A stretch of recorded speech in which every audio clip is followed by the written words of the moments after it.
we fully support this motion. Just to start off by saying that retrofitting is a key solution to two crises, the climate crisis and the energy crisis. But for us, probably the immediate one is the energy crisis, and the climate crisis I'll deal with in a minute.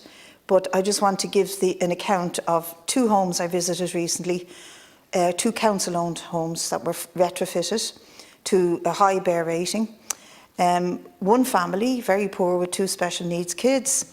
You walk in the door, the house is warm and they haven't turned on the heating in months. They used to live off a pay-as-you-go card and were spending €60 a week on trying to just keep the heat in the house for the kids. Now they probably spend about 20 in the winter months. So it's a no-brainer.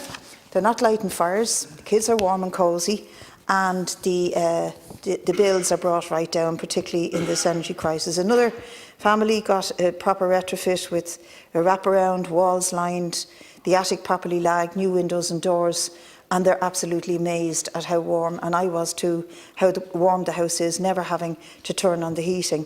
So I think this is absolutely a no-brainer, but there are huge problems with the current experience. People who are refused fuel allowance are unable to access the SEIA schemes in most cases. However, if you're better off, and it's important to emphasise this, if you have, for example, €50,000 to put up front, you can access a very nice retrofitting scheme for your home, whereas the bulk of the other grants are small and piecemeal. A big question for you, Minister, however, is, and the fact that you're a member of the Green Party, is what in fact do the current schemes do in terms of reducing emissions? We've some worrying complaints from people about the nature of the work being done and its effectiveness. There's little point in doing small energy efficiency work if it still leaves a home reliant on fossil fuel and doesn't actually reduce the CO2 emissions. And I think here what we truly need is a national retrofit body, a company that is fully owned and run by the state and does what has been said previously, trains loads of apprentices, doesn't leave the provision of the work to a private company, and runs the risk that we will not lift people out of energy poverty or indeed reduce emissions. So a national retrofit body to directly employ workers and direct the scale and pace of the retrofitting by government is absolutely needed. This government constantly talks about the €8 billion they're putting into retrofitting, along with targets of 500,000 homes to be deep retrofitted and 400,000 heat pumps. And this target was presented as a great achievement of the Green Party, precisely what was in the 2019 climate plan. But there are several problems with this €8 billion figure. It's clear from the answers I received to earlier questions that this sum is heavily backloaded to the latter years of 2028, 29 and 30. And just like our emissions targets, a lot is based on a manana type approach.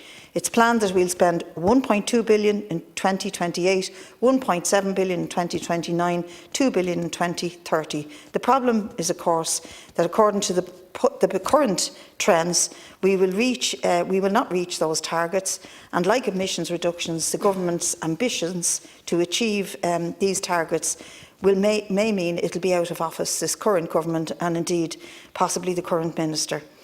We know, for example, that just 10 homes had a deep retrofit last year, and up to May this year it seemed that none had been fully completed.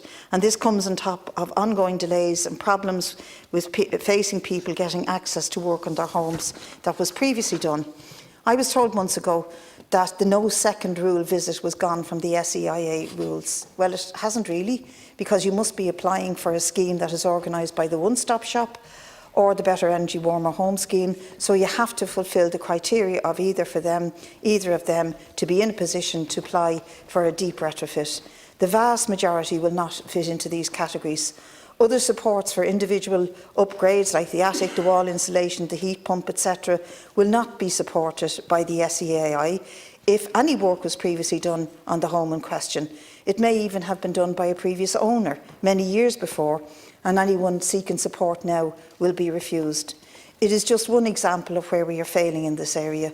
Another example is where you have people who are on the medium wage they're not on social protection, they're not well off. And they're being asked, like a single parent who came to me during the week, for 15,000 upfront to have the wraparound done on her home, a single parent with 2 children. That is not right. That is totally unfair.